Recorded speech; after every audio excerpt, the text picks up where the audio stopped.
Mamadou Dia, la culture du travail bien fait, l'endurance en bandoulière. Dia Réseau, un surnom fièrement accolé à son nom. Chef de division technique à Rufisque. Dernier poste occupé au sein de l'ONAS. Mamadou Dia a fait ses débuts en 1999, fraîchement sorti de l'INDES de Khombole comme technicien de l'assainissement. D'abord stagiaire, ses performances remarquées lui valent un contrat dès l'an 2000, à la suite du satisfecit de sa hiérarchie. Endurant et rigoureux, il sera définitivement embauché en 2021, après plus d'une vingtaine d'années de loyaux services. À Rufisque, notamment aux HLM, lors des inondations de 2019, Mamadou Dia s'est illustré en véritable soldat de l'assainissement, toujours présent à l'appel.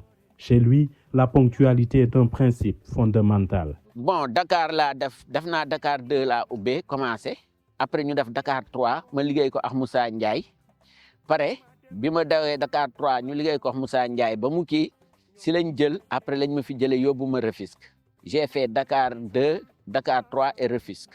Mamadou dañu nekkandoo di liggéeyandoo pendant 3 ans 3 mois à Rufisque. Biñ may affecté foofu en tant que chef de service à Rufisque, Mamadou laa fa fekk comme chef de réseau, Mamadou Dia. mu nekk nag nit ku baax, nit ku loyal, nit ku serviable, mais aussi mu nekk aussi nit ku gëm liggéeyam. Ja daf ñuy yombalal suñu liggéey parce que ñun wàllu bi ñu nekk muy wàllu domaine commercial bi gis nañu à chaque fois soo amee problème wala contrainte sur le terrain boo defee appel ci moom il va pas juste te dire que damay limité wu ci sama liggéey bi nga xam ne c'est exploitation réseau mais dissocié wul le commercial du réseau.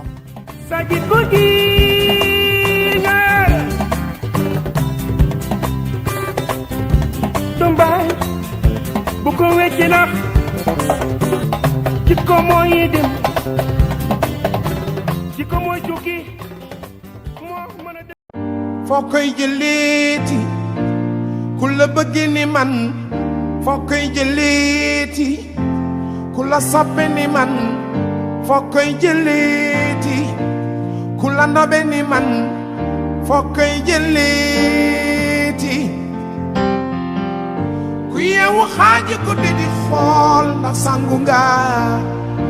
Astou Niass Diop, Madame Tunkara, l'as de l'IEC, clé de voûte de la communication. Sa collaboration avec l'ONAS débute en 2012 dans le cadre du projet d'assainissement des 5 centres secondaires. Experte en IEC, elle relève de nombreux défis avec brio. Au terme de ces années de prouesse, elle est recrutée en janvier 2015 au service communication, où elle occupe le poste de chef de division IEC, forte d'un riche parcours académique l'ayant conduite jusqu'à Montpellier. Madame Tunkara s'est toujours distinguée par un leadership mesuré et éclairé, guidant avec rigueur le train de l'excellence. Chef de service, puis chef de département communication. Elle part à la retraite après avoir contribué activement à la réalisation de projets majeurs tels que PAMIR, Anfan, BDAN, entre autres. xëy na expérience bi la parce que mën naa wax ne lan moo ma dugal ci projet yi du ONAS laa duggee ci projet yi parce que j'ai commencé en 2002 ak benn projet bu mag boo xam ne moom la ñuy wax programme d'assainissement des quartiers périurbains de Dakar boobu nag ñëw bu ma woon ONAS maa ngi woon AGETIP et à cette époque AGETIP moo doon maître d'ouvrage délégué donc presque AGETIP moo doon exécuter projet bi donc lu ci bare ci foofu lañ ko jàngee. Parce qu'à cette époque, c'était le premier grand projet d'assainissement du Sénégal. Donc c'était de l'assainissement autonome. Mais également, il y avait du semi-collectif. Donc, les plus parce que on a tout mis en place. Parce qu'il n'y avait rien au départ. Donc, tout ce qui est outils, tout ce qui est activité, stratégie, nous avons mettre en place. Ça va permettre de l'habitude de gérer le projet facilement. Parce que les cabinets, les plus si foofu lañ ko calqué. mën na nekk ku nekk noo manti mel rek Madame Tunkara mën na ko ndax ba département bi mu géré woon ay xale rek la nekkal te boo ko fekkee pour mu liggéey loo leen sax day nekk seen biir fecc ak ñoom ba daanu soog a commencé liggéey ça veut dire que loolu kooku am na lu ko yàlla may. elle est aussi dans l'événementiel man na ko trop bu événementiel amee da koy commencer bureau ba këram. En intelligence émotionnelle Madame Tounkara, j'ai aimé travailler avec elle. J'ai travaillé avec elle comme j'aime travailler avec un collaborateur. Moi, le goal, l'objectif et l'atteinte du résultat. Nous avons été dans la même longueur d'onde. On a cette liberté vraiment dans le ton, dans les propositions. Même si nous avons des rencontres ou des événements, pendant plusieurs jours, on se couche tard, on est sur les routes et tout. Fin bi, Arva, la ñuy tek sama auto di fecc. Ça c'est la petite anecdote. Et Madame Tounkara a été vraiment une collaboratrice de très grande qualité. Elle nous manquera, Inch'Allah, mais on fera en sorte de marcher sur ses pas. Résolument.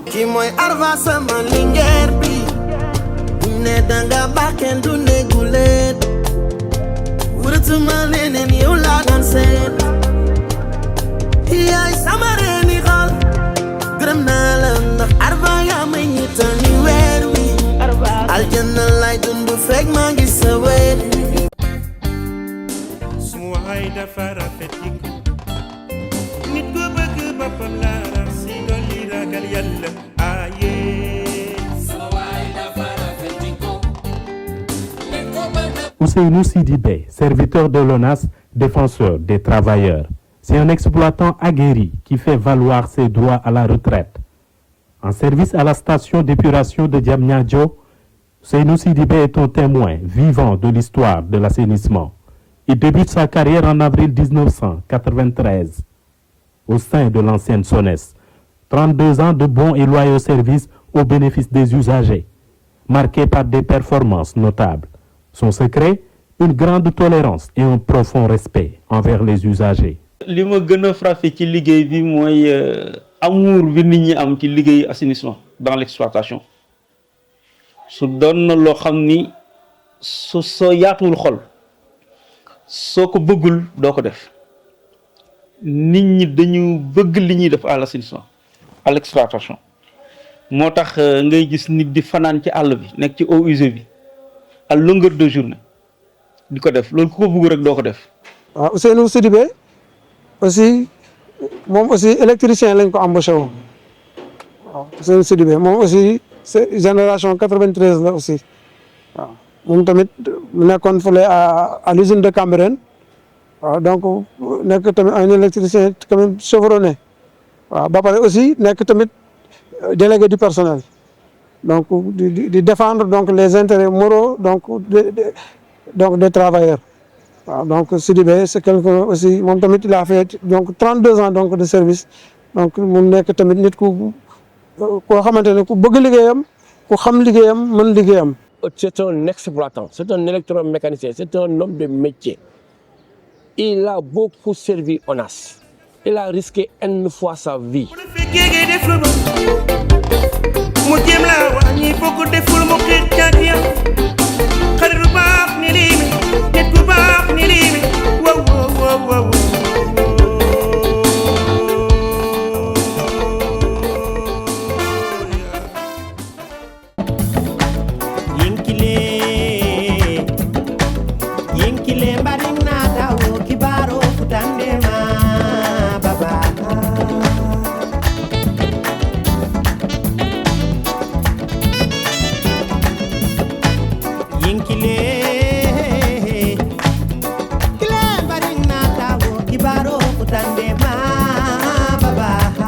Bassirou Sow, formateur méticuleux, communicant chevronné. Journaliste communicant de formation, issu de la 19e promotion du CESTI. Bassirou Sow débute sa carrière au sein de Sud Communication, alors qu'il était encore étudiant. Après plusieurs années de pratique professionnelle, il rejoint l'Agence pour la propreté de Dakar, avant d'intégrer l'ONAS en 2006, où il pilote la cellule communication et relations publiques. Il gravit progressivement les échelons, occupant successivement les fonctions de directeur de la communication, puis de conseiller technique. Il a représenté l'ONAS dans plusieurs instances, notamment à l'Association africaine de l'eau. le projet de l'Académie de l'assainissement, laissant des souvenirs empreints de fierté et d'engagement. À l'occasion du Forum mondial de l'eau, ONAS a joué les grands rôles. Okay? Du fait de notre expertise, ONAS a pu développer, par exemple, une représentation au niveau du Forum mondial de l'eau avec un stand qu'on a élevé, qu'on a mis en place, qui était la référence des stands, avec une représentation de toute l'expertise de l'ONAS qui faisait un peu focus sur l'assainissement et qui attirait quasiment tout le monde au niveau du Forum mondial de l'eau. Cela a tellement marqué qu'à la fin du Forum mondial de l'eau, ONAS a reçu les satisfactions de l'organisation et du secrétariat exécutif du Forum mondial de l'eau. Bassirou Sow jàng naa ci du bëri parce que comme li ma doon wax yàggoon naa circuler ak yeneen directeur mais avec lui j'ai appris beaucoup de choses mu nekk nit bu baax vraiment nit bu gëm liggéey bu dëggu ci liggéey aussi nit bu am rigueur aussi ci liggéey vraiment parce que ci benn lettre wala dara boo ko war a defal mun nga ko def une fois parce que dafay jël le soin bëgg lépp nekk au top. Bassirou Sow suñu kilifa la mais ci kaw wàllu kilifteef bi du la wan jamais que ne yow moom moo nekk ci sa kaw te loolu je pense que lu am solo la ci manager dafa wàcce boppam tollook ñëpp doyloo xelu ñëpp ak xalaatu ñëpp balaa muy jël benn décision daf lay déglu yow ndax soo waxee daf lay wax ni yéen a ci nekk man dama ñëw pour jàppale leen te ku mel noonu nekk ak moom liggéey ak moom dafay yomb donc lu mu am lu mu xam daf ne daf koy partager ak ñun. pël authentique dañuy xëy rek bas ñëw ak caaya bu gàtt ñaari pièces tegale non waaye gis ngeen tey monsieur Sow mais boobu day wone li mu doon fierté bi nit ki li nga doon da nga koy bëgg te da nga koy wone.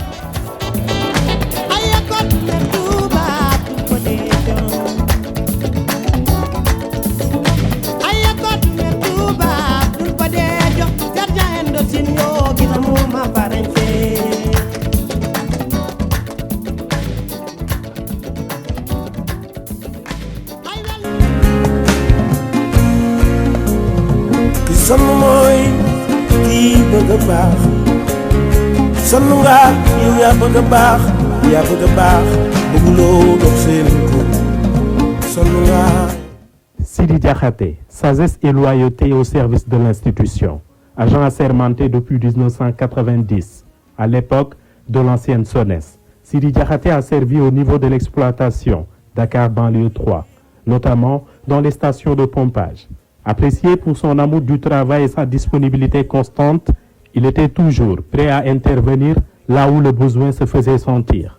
Recruté définitivement en 2018, il aura consacré de nombreuses années d'efforts à l'ONAS. À l'heure de la retraite, il exhorte la jeunesse à faire preuve de patience et de rigueur dans le travail. ñu góorgóorlu gën a jàppante jàpp seen liggéey parce que liggéey jaamu yàlla la te jaamu yàlla ci la mooy lépp yàlla daf ñoo wàcce pour ñu di ko jaamu yàlla mooy lépp ñu gën a jàppante gën a fonk seen liggéey kenn ku ci nekk aussi poste bi ñu la jox nga occupé ko nga xam ne lii mission la bu ñu ma jox dama ko war a remplir def ci résultat boo xam ne bés boo fi jógee kat dinañ la soxla dinañ la waxal wax bu rafet. waaw Sidi Diakhaté aussi c'est quelqu'un boo xamante ne yàgg na fi mais bi muy nekk daf fi yàgg nekk prestataire daf fi ay années donc plus de 10 ans moom depuis SONES mu ngi fi woon Sidi Diakhaté nekk fi prestataire donc c'est après donc lañ ko embauché. sa sàq mi ñu ngi koy dundee te bu ñu sañoon mu xëy doon ab daay bu la yàlla jiitalee dalañ na tooyo góorgóorlu jël nga yoonu mbaax.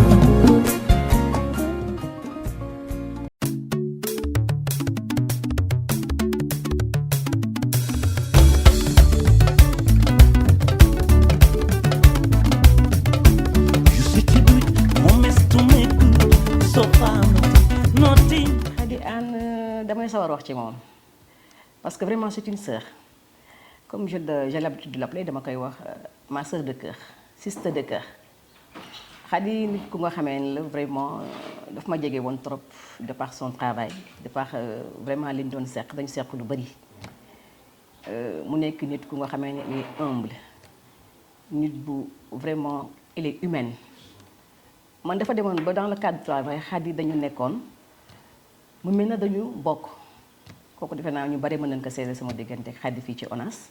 man bu ma ñëwee ONAS en fait ci loxoom laa jaar moom laa njëkk a liggéeyal yàgg nañ trop aussi quoi dem nañ ba miin ko sax ba duñ wax sax madame Sow Khady Anne lañ koy wax wala tata laa ko doon wax aussi ndax affection bu amoon wax dëgg yàlla ci liggéey bi mu doon aussi doon nit ku baax ku yaatu koo xam ne dafa jàppale aussi xajalu xam nga aussi nga jeune nga ñëw nekk fenn bees surtout en public c'est pas évident nga trouver quelqu'un koo xam ni day du couver xajal leen yaatal leen former leen bëggoon na liggéey bëggoon na famille am bëggoon na aussi sañse moom benn affaire la du coup même boo nekkee da ngay sañsekat nga ne sax dafay da nga koy neex daal. yaay la ci man lépp la ci man bi may soog a ñëw ONAS tegoon nañ ma ci loxoom nekkoon na tamit sama chef de service mu nekk wax dëgg fa yàlla jigéen du jàmbaare. maa ngi ñëw ONAS en 2015 te bi ma fi ñëwee ki ñuy wax ma jëmb moo tëye sama loxo dem indi ma ci Khady Anne ni ma dénk naa la ko boobu ba léegi Khady daf ma tëye wax dëgg yàlla daf ma tëye. yow tam tàmmaloo ma di ma toppatoo ma tax ma tàyyi dil kii di la seet si.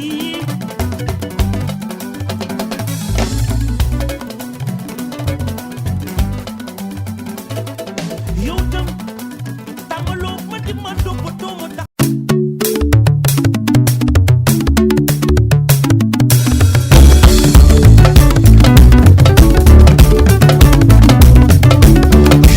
Massamba Thiam, un garagiste à la méthode irréprochable. Agent expérimenté de l'ONAS, Massamba Thiam est l'un des pionniers qui ont très tôt défendu les intérêts des travailleurs. Son amour du métier s'est exprimé partout où il a servi.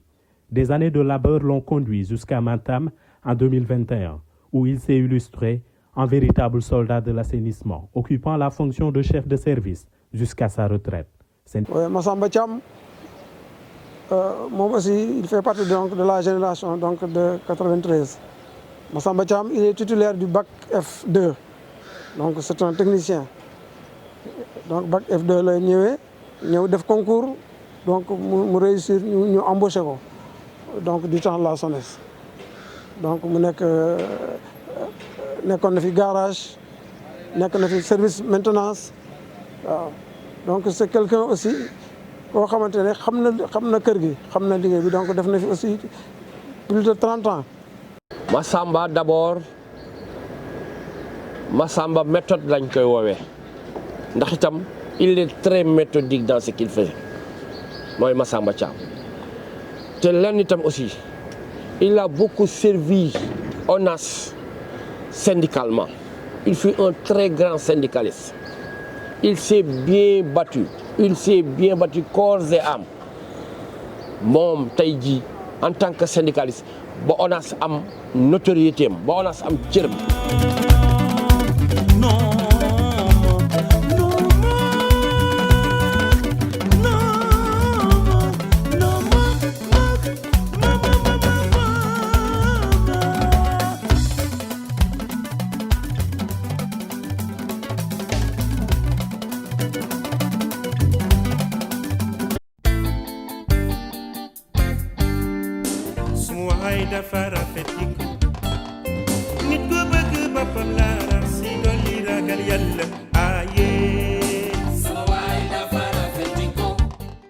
Mamadou Diop vraiment nekkoon koo xamante ni tey jii un travailleur un vrai exploitant est un ancien aussi fii ci kër gi muy nekk koo xamante ni vraiment aussi durant li mu nekk fii ci kër gi il a beaucoup servi l'ONAS surtout à l'exploitation Je me rappelle dans son début, en 99, 2000, il était là, en tant que chef de section des stations de Dakar 1, de Dakar 2. Vraiment, mu nekkoon koo xam te ni vraiment boobu ONAS metti woon na te wax dëgg yàlla pratiquement bokkoon na ci ñi nga xam te ni tey jii ci les piliers ci leviers yi nga xam te ONAS ci la sukkandiku woon pour faire face au problème d'alors. mu nekkoon wax dëgg yàlla un travailleur bu dynamique un travailleur boo xam te ni pratiquement ONAS la dëkkoon. Parce que je me rappelle tey jii ku dem unité 15 dans les débuts ci problème mu assainissement yi fa amoon monsieur solution bi. C'était Mamadou Diop. Donc, présent, bon, on l'a embauché en 1993. Voilà. Donc, il était venu comme mécanicien. On l'a embauché comme mécanicien. Voilà. Donc, c'est un mécanicien donc, chevronné. Donc, tu concours le dougué. Donc, Bobo Tanson est un mécanicien pour le service de l'assainissement. Donc, il a passé donc, des tests, il a réussi, donc, et il a été embauché. Donc, tu l'as commencé. Donc, pas mécanicien automobile, quoi, mais mécanicien industriel. Donc, il travaillait donc, dans les stations de pompage. Il y a des gens qui ont job. Donc, donc, même si je suis marqué, ça m'a un peu frappé. Mais je suis marqué. 2 jours après, je suis allé à l'usine Cambérène. Donc, je suis allé donc, ça, c'est un bel exemple.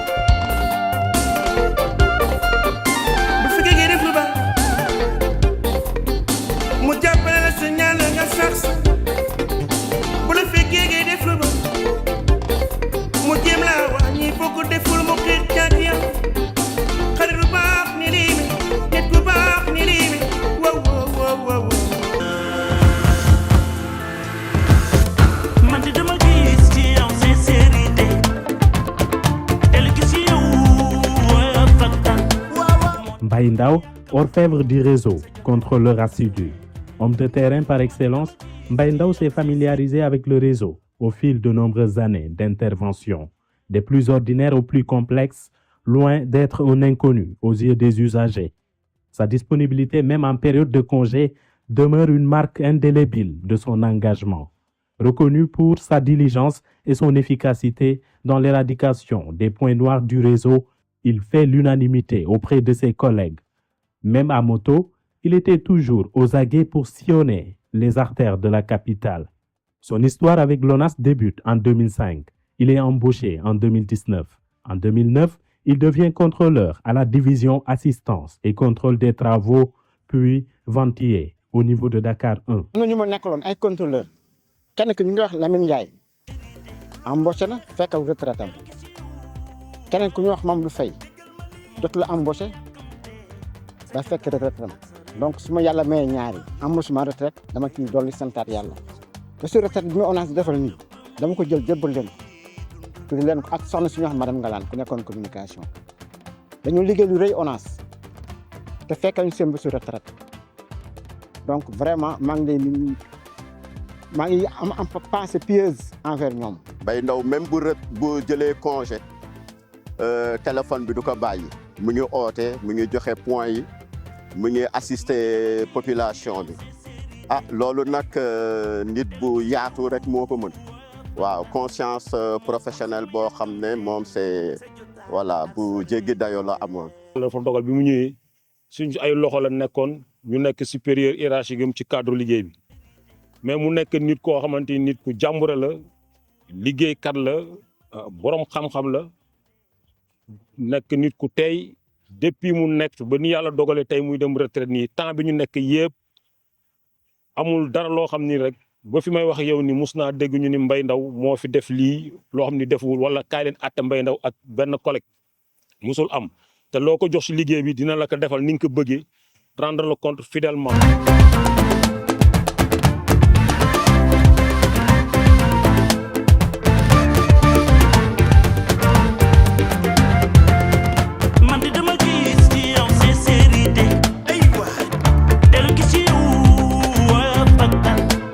moo tax ma yàkkamte sa jotaay ak sa réeju ne